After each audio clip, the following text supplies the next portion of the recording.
Сайн байцгаана уу? Kanta movie болонгийн маань хамгийн ихний дугаар та бүхэд хүрэхэд бэлэн болоод байна. Би хөтлөгч Батбаяр байна. Би хөтлөгч Шатар байна. За манай Kanta movie болонгийн маань гол зорилго нь хуулийн чиглэлийн кинонуудаас хуулийн төрлийн мэдлэг мэдээллийг олж түгээх. За мөн үүнээс гадна тухайн киноны гол утга санаа нь юу вэ гэдэг дээр өөрсдийнхөө үзэл бодлыг бас харилцан ярилцах болно. За ингээд хамгийн ихний сонгож авсан кино маань The Judge буюу шүүгч гэдэг нэртэй кино байгаа. Энэхүү Judge хэмээх кино нь 2014 оны 10 сард нээлттэйсэн Warner Bros Pictures-ийн уран бүтээл бөгөөд ерөнхий найруулагчаар David Dobkin хэмээх хүн ажилласан. David Dobkin эцэг хууч хүн байсан учраас түүнийг энэ киногоо хийх санааг аль эртнээс бодож олсон гэж хүмүүс ярилцдаг юм байлээ. За энэхүү Judge хэмээх кинонд Robert Downey Jr. буюу та бүхэн сайн мэдэх Iron Man, Avengers дүрээр нь та бүхэн сайн мэдэх бах. За Robert Duvall нь тухайн кинод Joseph Palmer буюу 72 настай шүүгчийн дүрийг бүтээдэг байгаа. За To Kill a Mockingbird киногоор нь хүмүүс сайн мэдэх байх. За дараагийн нэг жижигхэн бол Vera Farmiga түүнийг The Conjuring хэмээх кинонд дүр бүтээснээр нь хүмүүс сайн мэдэх байх. За түүнчлэн энэхүү кинонд Vincent D'Onofrio, Jeremy Strong, Dax Shepard, Robert Duvall, Billy Bob Thornton зэрэг альбартнууд тоглосон байна. Тэгэхээр киноныхоо гол үйл явдал руу орцгоо тийм ээ. За киноны маань үйл явдал бол Индиана мужийн Карлмил хотод бол өрнөдөг.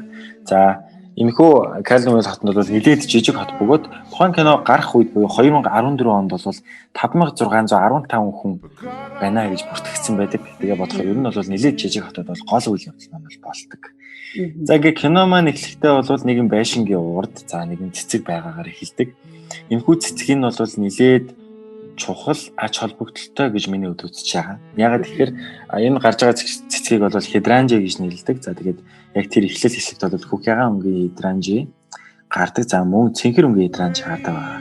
Цэнхэр өнгийн хидранжигийн хувьд бол хүүтэн хөндий байдал хийгээд хүлцэл уучлалыг илэрхийлдэг болвол Хүкягаан өнгийн хидранжигийн хувьд бол гүн үнзгийг ойлгож байгаа илэрхийлдэг.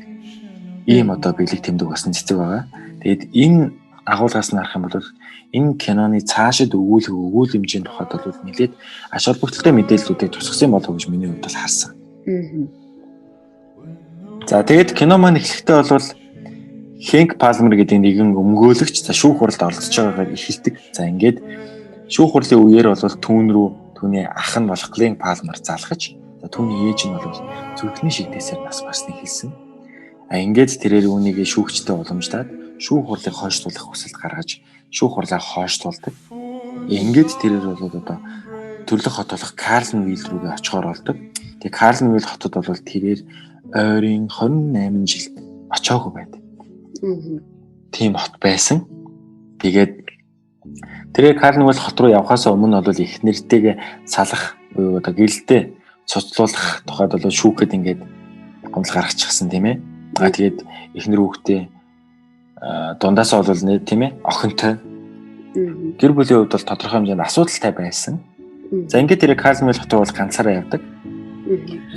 Тэгээд нэг Карлмвилл хотод ганцаараа очоод ээжийнх нь оршуулах ёслолын үйл ажиллагаа түүний гэрт болж байдаг. Тэгээд очоод байж хахад бол түүний аав нь орж ирдэг. За түүний аавыг бол Joseph Palmer гэж кинон дэр бол Joseph Palmer гэдэг шүүгчийн дүрээр хардаг байгаа. Тухайн хотын нэлээд нэр хүндтэй шүүгч бөгөөд тэр гэрт бол Joseph Palmer аав нь орж ирээд Хэнкийг хараад тийм гаргаж байгаа тэр царайны хөврөл мөн яг энэ Карлмвилл хот руу явхаас өмнө Хэнк охинтойгоо аавынхаа талаар ярьж байгаа тэггүүд хэлцүүдийг та бүхэн киноноос харах юм бол аавтайгаа ямар зөрчил дөөнтэй тийм ээ тодорхой хэмжээний тийм маргаан байгаа гэдгийг та бүхэн тэр хэсгээс харж болохоор байгаа юм байна гэж.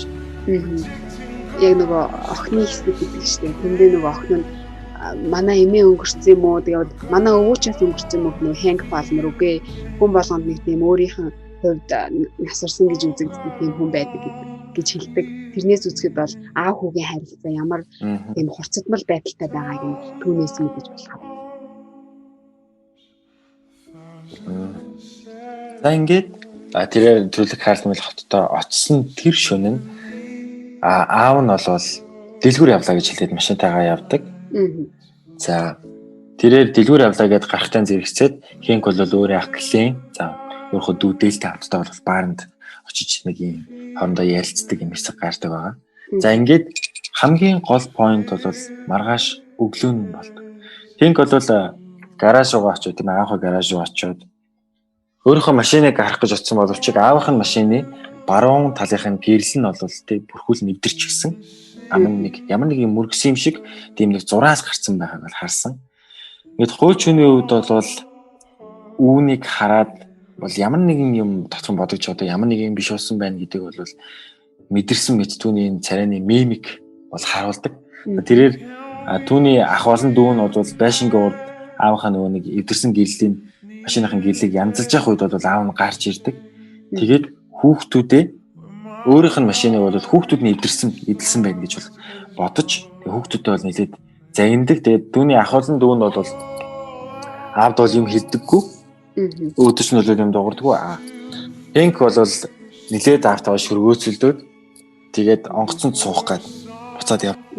Ингээд яг онгоцонд суугаад явахын алдад бол түүний ах нь өөрлөө залгадаг. Тэгээд нэлээд дуусны эцэст Хэнк бол уцаа аваад ярьсан чинь өөрийнх нь аав болох шүүгч Жозефиг бол цагдаа нар хүн амныг хэрэгээр сэжиглэж цагдаагийн газар дууцсныг бол өөрт нь хэлдэг.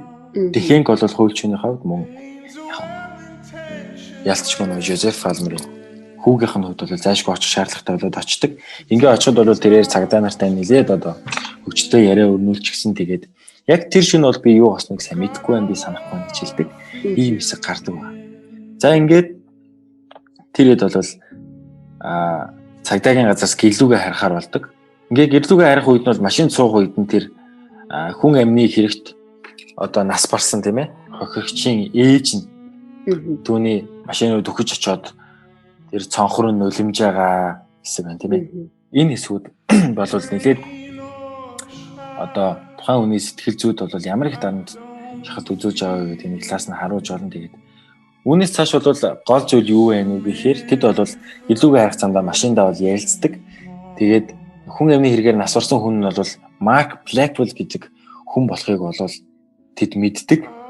Ингээд яагаад Марк Блэквелл гэдэг хүн үхснээс болоод аавыг нь сэжигднээр татж байгаа юм бэ гэдэг асуудлыг бол энд яг киноны энэ хэсэгт бол тайлбарладаг. Үйл явдал бол 20-од жилийн өмнө бол болсон юм байна лээ. Марк Блэквелл гэдэг залуу бол найз өхнийхөө гэрт очиод найз өхөнтэйгөө муудалцаад тэгээд найз өхнийхөө гэрийн цонхор бол хит удаа гар буугаар бууцсан юм хэрэг болсон. Энэ хэргийг бол одоо Жозеф Палмер бол шүүсэн. Тэгээд ялцчгүй одоо Марк Блэквелл бол тэр үед маш их залуухан байсан, хүүхэд байсан тий 17 настай байсан гэдэг утгаар нь маш бага ял оноосон байдаг. 30 хоногийн хорих ял оноосон байдаг. Гэтэл 30 хоногийн хорих ялаад дуусгаад гарсан өдрөө тэрээр найз өхнөө бол цөөрөмжүүлж алсан байдаг. Тэгээд Жозеф Палмер шүүгч бол түүнийг дахин шүүж 20 жилийн хорих ял оноосон байдаг. Тэгээд энэ утгаараа бол Марк Блэквелл гэдэг хүнд дургүй байсан байж болох юм а гэсэн цагдаа нарын таамаг байсан учраас түүнийг бол сэжигтнээр татсан байдаг. Тэгээд нөгөө талаар бол энэ таамгийг баталж байгаа гэж хэлж болохоор зүйл нь юу вэ гэхээр хэрэг гардаг шин бол Жозеф Палмерийн одоо машин нь тийм ээ зурагдсан байдаг. Энийг бол харж болно. Хожим бол яг тэр машинаас нөгөө хохирогчийн цус бол олддог. За энэ бол нийлээд тийм нэлээд чухал одоо юм нотлох баримт бол ил болдог байгаа. Тийм.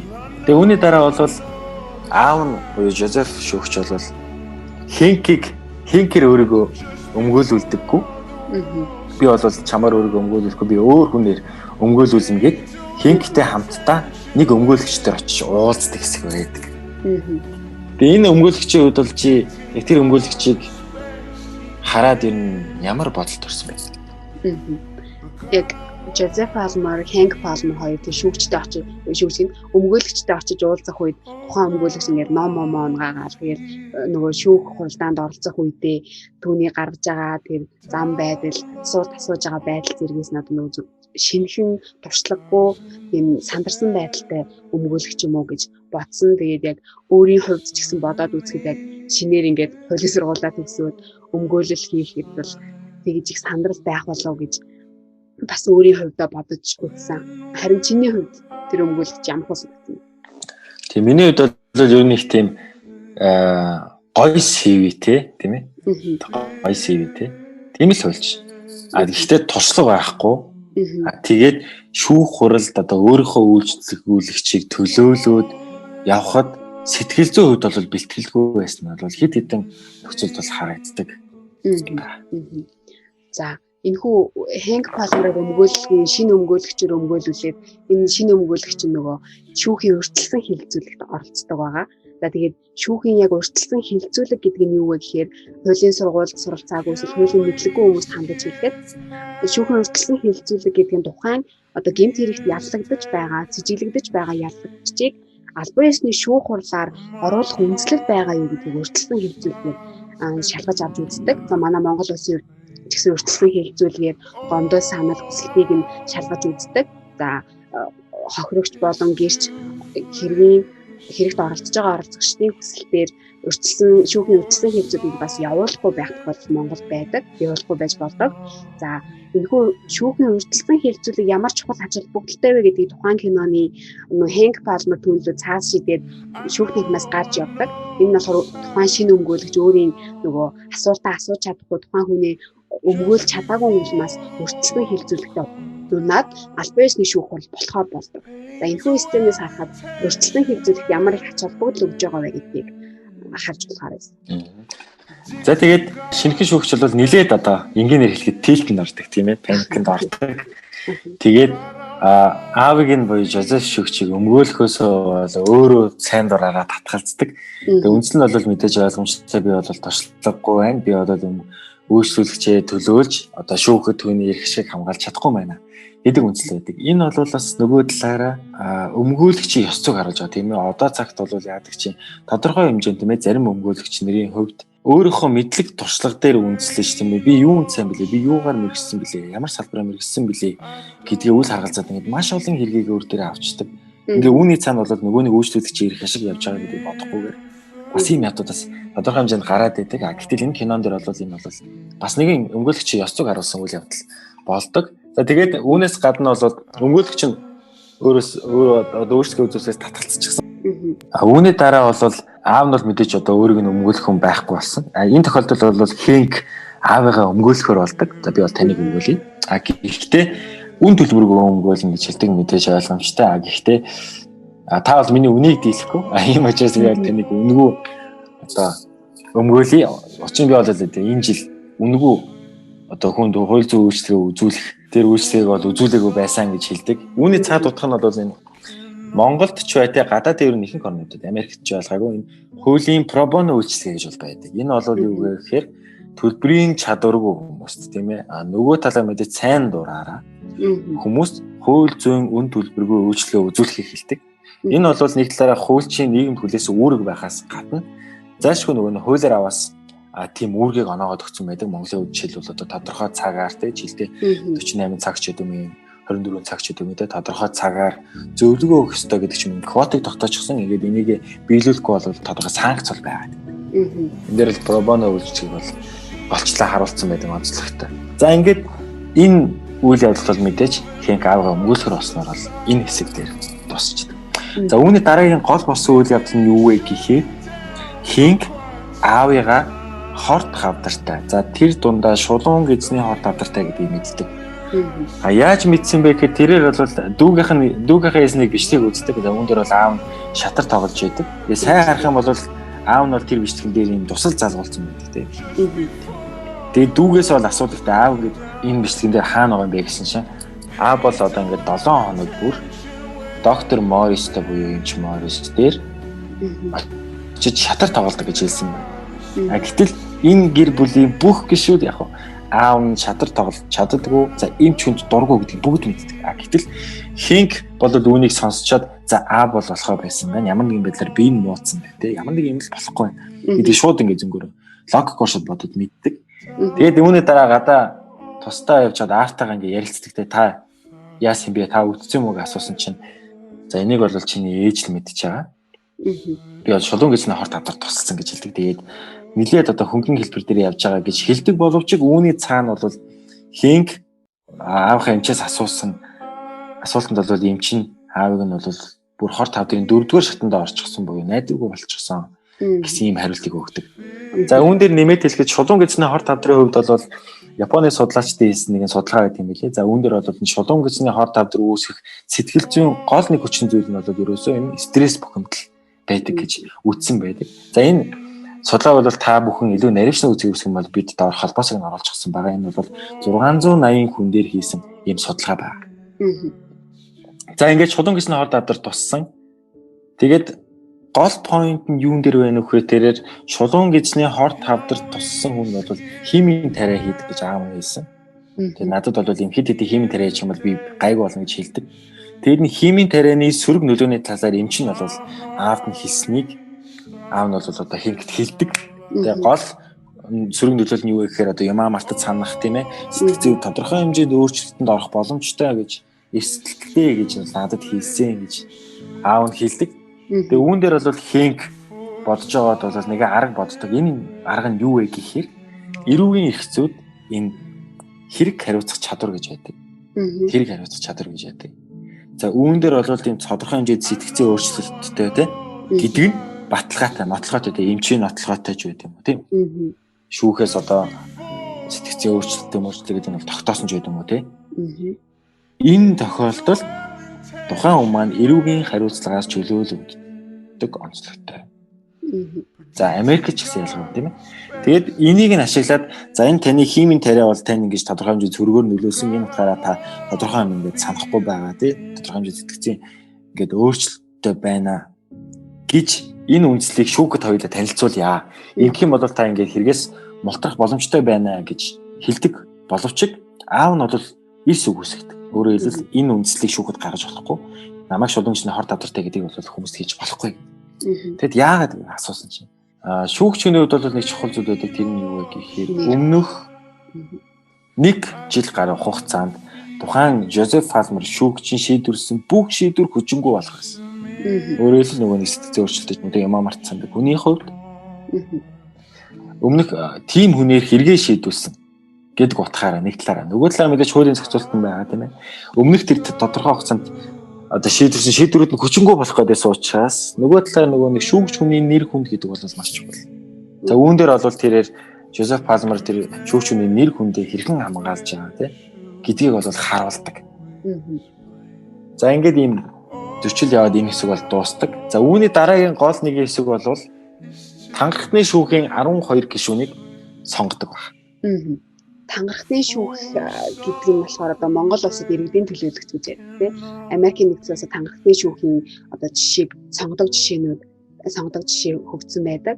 За манай Монгол улсын хувьд яг иргэдийн төлөөлөгч ямар зохицуулалттай байдаг вэ гэхээр Монгол улсын үндсэн хуулийн 50 дугаар зүйл 52 дугаар зүйлийн 2 дугаар хэсэгт анхан шатны шүүх хэрэг маргааныг хамтран шийдвэрлэхдээ иргэдийн төлөөлөгчдийн хууль заасан журмын дагуу оролцуулна хэмээн заасан байдаг. За мөн 2012 онд Монгол улсын шүүх иргэдийн төлөөлөгчдийн эрх зүйн байдлын тухай хууль батлагдсан. За хэдий энэхүү хууль батлагдан хэрэгжиж байгаа хэдий ч манай Монгол улсын хувьд энэхүү иргэдийн төлөөлөгчдийн итгэхгүй байдлаа хэрэгжиж байна гэж олон хүмүүс шүүмжлэлтэй ханддаг. За энэхүү яг тангархны шүүх хэмээх иргэдийн төлөөлөгч хэмээх ойлголт нь Английн эзэнт гүрний үеэс үүссэн гэж үздэг. За Английн эзэнт гүрний үед үүсгэхэд тухайн үед газрын маргаан ихэвчлэн гардаг байсан. Тэгээд газрын маргааны шийдвэрлэхэд эзэн хааны зүгээс одоо томилсон эрх бүхий албан тушаалтнууд тэрхүү хэргийг шийдвэрлээд ганцаараа шийдвэрлээд байсан учраас энэ шудраг бус байна гэж үзээд иргэдийн зүгээс биднээс ч бас оролцож энэхүү шүүхийн шийдвэрийг гаргацах хэрэгтэй юм а гэж үздэг энэхүү иргэдийн төлөөлөгчдийн ойлголт бий болсон байна. За тэгээд Америкийн нэгдсэн улсад болохоор бага тангархны шүүх болон их тангархны шүүх гэж байдаг.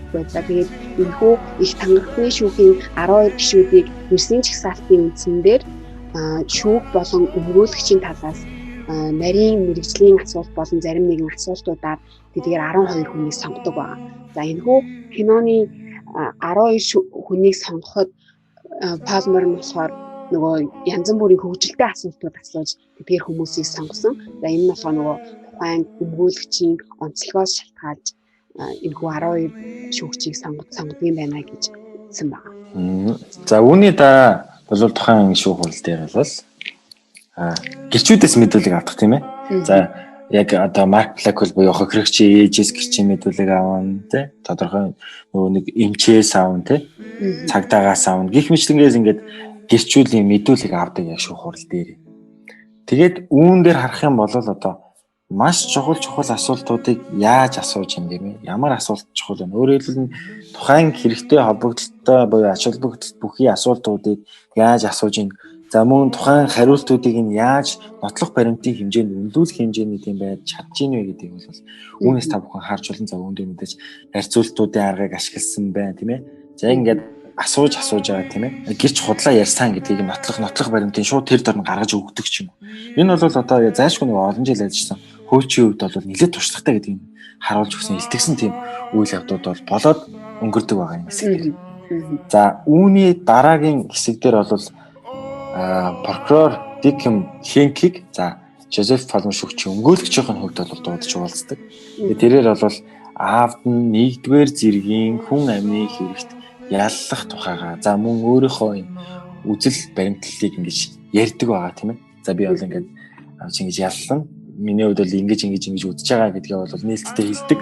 Нэг талаар бол нэлээд тийм зэвүүцэлтэй юм байна. Гэтэл тухайн тэр прокурор Дикэмийн хэлсэн гол нэг үг нь юу вэ гэхээр энэ шүүгч бай, иргэнч бай, адил тэгш байх ёстой гэдэг санааг бол хэлдэг. Өөрөөр хэлбэл гин буруутай байх юм бол хинч бай, шүүхийн танхим цугаад үнэн шударгаар үгээ хэлээд шударгаар шүүлгүүлээд тэгээд одоо хариуцлагаа хүлээх ёстой гэсэн санааг илэрхийлсэн бол маш сайн шалтай ийм зүйл юм аа гэж миний хувьд харна. Хүмүүсийг эргэтгэж болгодог цар ганц зүйл нь хууль юм аа гэж хэлсэн дээ. Тийм. Хуульд захирагдах ёстой гэдэг тийм ээ. За өнөөгийн Монгол улсад бол юу гэдэг чи яг нөгөө нэг статусаас хамаараа тодорхой хэмжээнд хууль үйлчлэх хүрээх хэмжээ нь тодорхой хэмжээнд юу гэдэг чи хомигдмал болоод ирж байгаа юм те. Яг хуулийн дээр бол энэ хүнд хариуцлага тооцно гэж заачсан боловч яг цаанаа ингээд хариуцлага тооцох гэхээр асуудал үүсээд байдаг те. Өөрөөр хэлбэл нэг нэгнээс хамаатай болчихсон ч байдаг юм тийм ээ. Ийм асуудал үүсээд байдаг. Гэтэл яг энэ кинон дээр бол энэ шүүх яаж ажиллах ёстой гэдэг цаана харуулсан байна тийм ээ. Статусаас нь хамааруулж битгий дан шүү гэсэн. Нэг талаар харуулсан байна. Нөгөө талаар хинч байсан яг шүүх юм нэртэг шүү гэдэг харуулсан юм. Чухал үгсийг бол хэлдэг байна. За үүний дараа бол мэдээж яг жинхэнэ шүүх хурал болдог тийм ээ. За жинхэнэ шүүх хурал болохоос өмнө бол Хенк аавдаа л ингэж хэлдэг. Та ямар ч байсан би алсан гэж юусоо хэлж болохгүй. Ер нь бол энэ киноны туршид түүний аав болоод юусоо яг тэр шин юу болсныг үнэхээр санахгүй. Гайхамшигтай тийм ээ. Үнэхээр санахгүй байдаг. Тэгээд аав нь бол тэгж хэлдэг. Би хийгээгүй хэрэгийнхаа төлөө хариуцлага хүлээхгүй гэж хэлдэг. Гэтэл аав нь өөрөө энэ бол яг олон жил ажилласан хуульчийн буюу шүүгчийн амнаас гарч байгаа үг шүү дээ тийм. Би хийгээгүй зүйлийнхаа төлөө хариуцлага хүлээхгүй гэж. Тэнгүүд сайн ухаад үзэх юм л тийм. Өөрөөр хэлбэл үнээр ажиллаад үзэх юм бол хийгээгүй зүйлийнхаа төлөө хариуцлага хүлээхгүй гэж. Гэтэл аав нь киноны туршид тэр шин юу хийснээ санахгүй байсан. Өөрөөр хэлбэл хийсэн хийгээгүйгээ санахгүй байсан шүү дээ тийм ээ. Гэдэг аав. Тэгээ энэ бол шүүх хурал дээр бас аавынх нь гэрчин сандалтаа сууж байхдаа хэлсэн үгнээс ч гэсэн бас тод харагддаг. За тэгээд энэ ялагдагчийн хувьд тийм ээ өөрийнхөө эсрэг мэдүүлэг өгөх тухайд ямар зохицуулт байдаг юм бэ Америкийн хувьд? Америкийн нэгдсэн улсын үндсэн хуулийн 5 дугаар нэмэлтэд аливаа этгээдэг эрүүгийн нэгт өөрийнхөө эсрэг гэрч болохыг тулгаж үйл болно гэсэн заалт байдаг. За энэ хүү киноны хэсгээс харахад Жозеф Палмер бол өөрийнхөө нөгөө хуулиас надад нуух зүйл байхгүй гэж хэлээд хүүхдээ хэлдэг. Тэгээд өөрийн хүслээр тэрхүү шүүх ангин гэрчийн судалт суугаад өөрөө мэдүүлэг өгдөг. Энэ нь болохоор тухайн шүүгчд ямар нэгэн өөрийнхөө эсрэг гэрч болох гэсэн тулгсан зүйл байхгүй. Тэгээд өөрийнхөө хүслээр тэрхүү гэрчийн судалт хийсэн байна. За ингээд яллах талын буюу прокурор маань шүүгч Жозеф Палмераас асуулт асуудаг. Ингээд та дайснаа санахгүй байна уу гэж асуудаг. Тэгсэн чинь Жозеф Палмер бол би үнэхээр санахгүй юм. Би юу санахгүй байна гэж хэлдэг. Тэгээд үүн дээр мэдээч Дикэм прокурор бол яг саяны миний хэлсэнтэй адилхан хийсэн хийгээгүйгээ мэдэхгүй байгаа шүү. Тэгэхээр тухайн хүн ер нь тэр шин өөрөө хийсэн гэдэгтээ өөрөө итгэлтэй байна уугүй гэдгийг шалгахын тулд та яг санаатай мөргсөн гэж тэр хүнийг санаатай машинаараа дайрсан гэж бодож гин үү гэж асуудаг. Та тэгж таамаглаж байна уу гэж асуудаг. Яг тулгаж асуудаг байна. Маш зөв. Тэгэнгүүт нөгөө нь бол Жозеф шүүгч бол тийм ээ гэж хэлж байгаа. Өөрөөр хэлбэл би тэр хүнийг санаатай дайрсан гэж өөрийгөө бодож байна гэж хэлдэг. Тэгээ энэ бол яг эцсийн дүндээ нөгөө нэг шүүгч шийдвэрээ гаргахад бол тодорхой хэмжээний нөлөөсөн тухай дараа ярина. За ингээд үүний дараа бол Хэнк өмгөөлөгч байгаа хувьд бас ааваасаа шүүх хурлал мэдүүлэг авдаг, өөрөөр хэлбэл асуултууд асуудаг. За энэ үед бол тэрээр аавыгаа хорт хавдартай. За тэгээд яагаад энэ хорт хавдартайгаа хүмүүст хэлэхгүй байгаа тийм ээ. Гэсэн энэ агуулгуудыг бол яг дөрөвний өмнө хэлсэнтэйг адилхан хийлдэг. Шүүгж байгаа нэр хүндийг хамгаалж үлдэхийн тулд энийг хэлээгүй тийм ээ. Хорт хавдартай. За тэгээд химийн тарианы сөрөг нөлөөллийн талаар ярьсан боловч эцсийн дүндээ танхартны шүүхийн шийдвэр гардаг. За танхартны шүүхийн шийдвэр гэдэг бол яг үндсэн шүүхийн шийдвэртэй адилхан туйлын буюу шууд хэрэгждэг шийдвэр биш. Танхартны шүүхийн шийдвэрийн гол одоо тийм ээ үүрэг рол нь юу юм бэ гэхээр яг тэр үндсэн шүүхийн шүүгч одоо тэр яг үндсэн шүүхийн одоо тэр шүүгч нь шийдвэрээ гаргахдаа гол чиг шугам болох боломжтой. Өөрөөр хэлбэл тэр шүүгчийн дотоод идэвхтэй өмчлөгийг бүрдүүлэхэд тодорхой хэмжээнд хүчтэй нөлөөлөл үзүүлэх нь танхартны шүүхийн шийдвэр. За тэр танхартны шүүхийн шийдвэрээс бол Жозеф Палмерыг Марк Блэквиллийг санаатайгаар дайрсан гэж бид үзэхгүй байна. Харин болгоомжгүйгээр түүний аймнасыг бүрлэгсэн. За болгоомжгүйгээр дайрсан гэж бол бид үзэж байна гэж хэлдэг. За ингээд үүний дараахан бол шууд шүүхийн шийдвэр гардаг бөгөөд тэрээр 4 жилийн хорихол оноодог бөгөөд за Марк Блэквиллийг бол болгоомжгүйгээр одоо аймнасанд хүрсэн байна гэж үзээд 4 жилийн хорихол оноодог. Тэгэд энэ хэсэг дээр бол тийм ээ Жозеф Палмер шүүгч бол 40 гаруй жил ажилласан 17,000 гаруй хэрэг шийдсэн шүүхээсээ 20 гаруй жил хамт ажилласан шийдвэр гүйцэтгэгчтэй гавлуулаад гарч яадаг юм хэсэг байдаг. Тэгэд энэ хэсэгт бол мэдээж маш олон зүйлийг бол одоо багтаасан байна гэж болно тийм нэг прокурор дигний хэлдэг шиг тийм ээ статусаас нь үл хамааран гин буруутай бол хариуцлага хүлээнэ гэсэн юм гарч яхад нөгөө талаар бол маш харамсалтай ийм үйл явдал болж байдаг тийм ээ хүүхэд нь аавгаа өмгөөлөөд тэгсэн чинь аав нь ингээд шоронд орчиж байгаа гавлуулаад нөгөө талаа бодоод үзэх юм бол нөгөө нэг өмгөөсөн тийм өмгөөсөн хүүхдийн хувьд бол одоо өөрийгөө туршлагагүй гэж үзэж байдаг юм тийм ээ өөрийгөө буруутгах тийм одоо нөхцөл байдал байгаа. За ингээд аав нь хоригдохоор болоод шоронд ордог. За ингээд 6 сарын дараа. Хоригдоод 6 сарын дараа Хэнк бол аавыгаа хугацаанаас өмнө суллах өргөдөл өгөөд за тэгээд аав нь 6 сар хоригдоод ингээд шоронгоос суллагдаж гардаг. За хугацаанаас өмнө суллахтай холбоотой зохицуултууд бол Монголд ч байдаг. За Америк нэгдсэн улсад бол байдаг талаар энэ дурдлаа. Тэгээд гол үндэслэл нь яагаад ингээд хугацаанаас өмнө суллаад байгаа шалтгаан нь юу юм бэ гэдгийг тайлбарлах байна. Юу вэ гэхээр яг энэ хорих хал идлээд орж байгаа тийм ээ. Хорих ялын гол уг нь бол зорилго болвол тийм ээ. Тухайн хүнийг нийгэмшүүлэх. За бага насны тийм ээ 14-өөс дээш юм. Тийм байх юм бол хүмүүжүүлэх. Ийм зорилготой. Монголын яг эрүүгийн хуулинд бол яг нэг залхаан зайлуулах юм уу тийм ээ. Ийм бол тодорхой хэмжээнд агуулга хуулийн үсгэн дээр байгаад байгаа боловч яг ер нь нийтээрээ бол эрх зүйн хөгжлийн үед бол орчин үед бол яг энэ хүмүүжил нийгэмшил тал руугаа тийм ээ нийгэмд эргээд хөлөө олоход нь одоо туслах юм л зорилготой шүү дээ тиймээс ш. Яг нөгөө нэг Кантын одоо анхны үзэж тийм хөлмүүдийг нэг гараа биш болсон. Ийм юм. За ингээд нэлээд хадгалчлаа тийм ээ. За ингээд хугацаанаас өмнө сулдаг байгаа. Тэгээд тэрээр автагаа бол заримд суугаад ингээд загас барьж байгаа тэр сүүлийн хэсэг бол нэг тийм emotional хэсэг гэж миний таардаг. Тэгээд тэрээр бол автагаа яагаад ингээд олон жилийн хугацаанд уулзаагүй автагаа ямар асуудалтай байсан гэдэг нь бол феномены туршид дээр гарч байгаа тэр зөрчилдөөнтэй хэсгүүдээс тавхан харж байна. Эцсийн зүйл нь ааваасаа тэрээр юу үсэдсэн бэ гэдгийг харж байна. Ааваасаа ерөөсөө магтаадыг хүсэдсэн. Ааваасаа тодорхой хэмжээний жоохон халамжлал хүсэдсэн. Нөгөө талаар юу ч юм нэхэр шүүгч хүний хувьд хуульч хүний хувьд энэ гэр бүлдээ гарах цаг нь бол зайлшгүй тодорхой хэмжээнд танагдчихэдэг тийм ээ. Нөгөө нэг үйлчлүүлэгч хаа төлөө явах тийм ээ. Нөгөө нэг шүүхийн өмнө тухайн хүнээ төлөөлөх энэ асуудал яригдчихэдэг. Хүний амь амьдрал яригдчихэдэг. Чухал нэр хүндтэй мэрэгжил гэдэг утгаараа цаг маш их шаардна. Нөгөө талаараа бол яг гэр бүлдээ зориулах цаг нь бас хомслогдчихэдэг. Үүнээс харж болно. Ингээд Жозеф Палмерийн хувьд бол хүүдээ хэлдэг тийм ээ. Хамт ажиллах хүнийг сонгох гэх юм бол одоо би чамайг сонгоно гэж хэлдэг.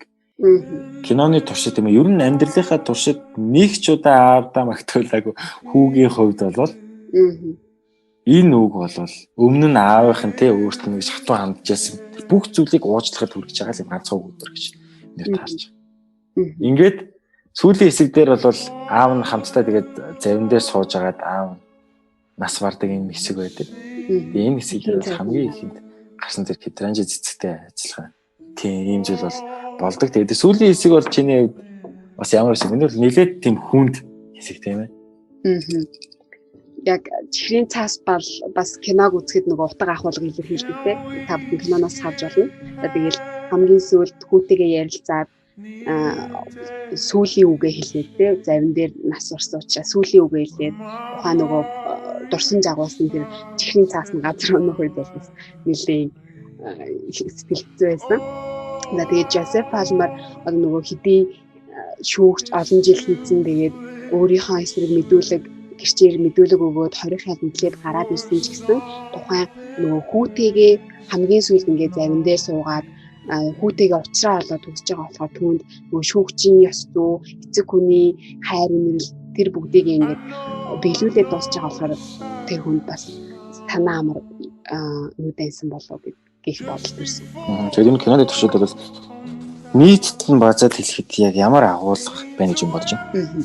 Яг киноны туршид бол бас нөгөө туслах төрөв нэлийн гол өөр өөрөөр гүйцэтгэдэг. За дүү ах зэрэг нь болохоор тухайн хүмүүсийн эцэг хүү хоёрын харилцаанд нэлийн нөлөөлдөг.